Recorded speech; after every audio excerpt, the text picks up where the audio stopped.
Suivant. Ceux qui se sont réjouis de cela, ils sont condamnables. On ne peut pas applaudir publiquement un crime.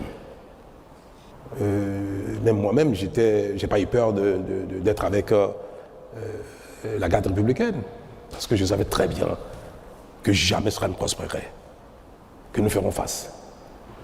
Vous savez, moi je n'appelle pas ça à la limite un coup d'État ou une tentative de coup d'État, c'est une attaque.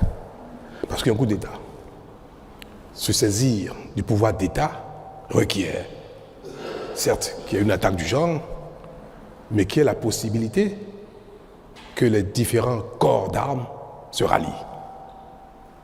Qu'il y ait la possibilité que l'opinion publique, encore une bonne frange, se rallie. Que les institutions ou les principaux acteurs politiques se soumettent ou se rallient ou fassent allégeance. Mais nous n'avons observé rien de tout cela. Aucune caserne, aucun membre du haut commandement, du sous-commandement. Ils ont tous appelé, et je peux vous le dire, et je voudrais que vous en soyez fiers, ils ont tous appelé, et les voyous ont pris même eu l'outrecuidance d'appeler certains pour demander leur ralliement. Ils nous ont tout de suite informés de ces appels-là et ont exprimé leur attachement, leur loyauté à la République. Donc ce n'est pas la garde nationale, ce n'est même pas un démembrement de la garde nationale, ce n'est pas un commandement de la garde nationale, ni même un sous-commandement de la garde nationale. Je crois que nous devons garder notre fierté à l'égard de la garde nationale. Et le 1er août prochain, je serai parmi vous, dans le public ou une partie de la tribune, j'aurai le bonheur, le plaisir, l'honneur de me lever et de les applaudir. Parce qu'ils ont été extraordinaires. Une était ma volonté de limiter les dégâts. Quand ils ont fui de la télévision et se sont retranchés dans la caserne aurait été bombardée.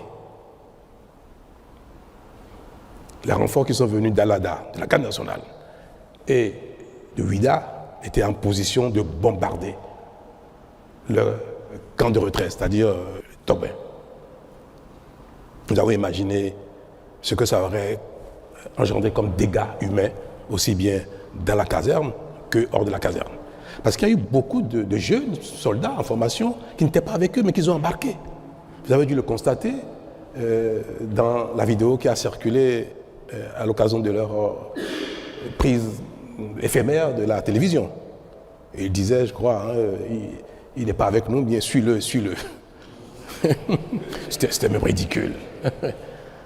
Une bonne partie des enfants, des jeunes qu'ils ont embarqués ne savent même pas pourquoi. Vous savez, dans l'armée, quand un chef vous dit, venez, il y a une opération, vous suivez, par discipline. Donc ils ont embarqué les enfants, les garçons, qui sont venus découvrir sur le site de quoi il s'agissait. Et beaucoup, d'ailleurs, leur ont échappé pour ne pas être mêlés à cette forfaiture.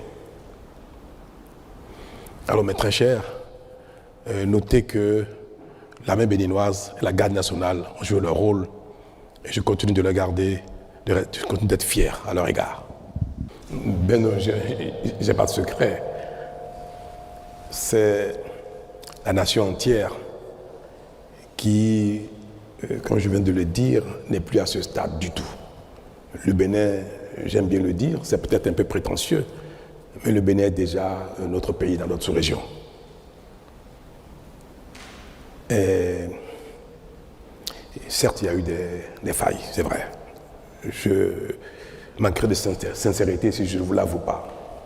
Nous étions peut-être un peu dans un excès d'assurance et de constat de la paix, de la tranquillité d'un pays dans lequel tout le monde, malgré nos difficultés, nos peines, nos heurts, nos divergences, on pensait que le Bénin était loin d'être sujet à une telle chose.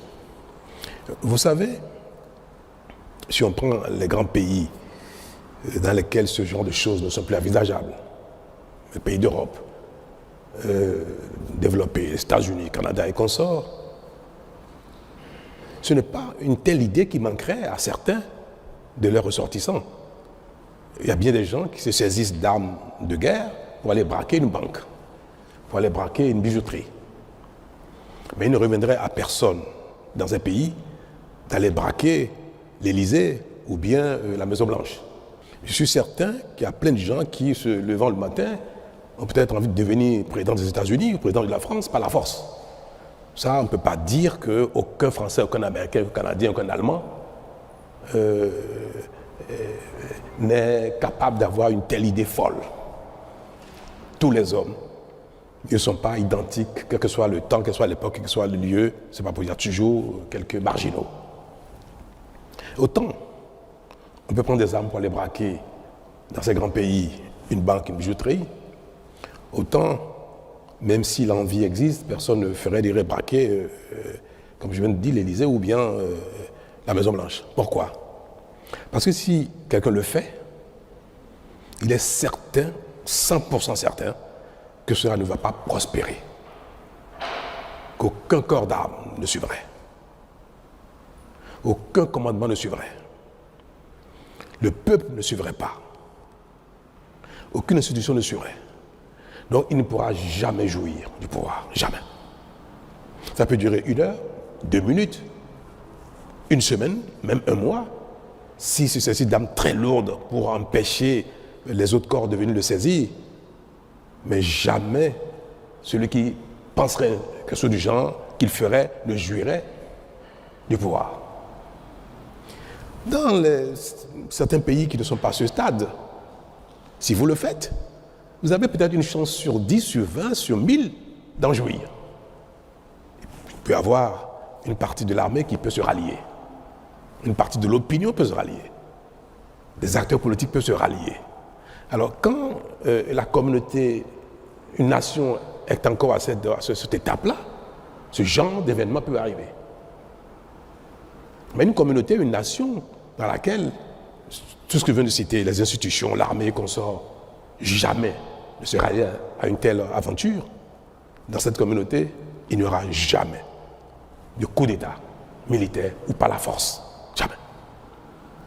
Il faut souhaiter que notre pays qui vient de démontrer qu'il est un grand pays reste sur ce palier et que notre évolution, notre émancipation, notre compréhension du monde, de la vie, des règles et consorts n'amène plus jamais aucune frange de notre société significative.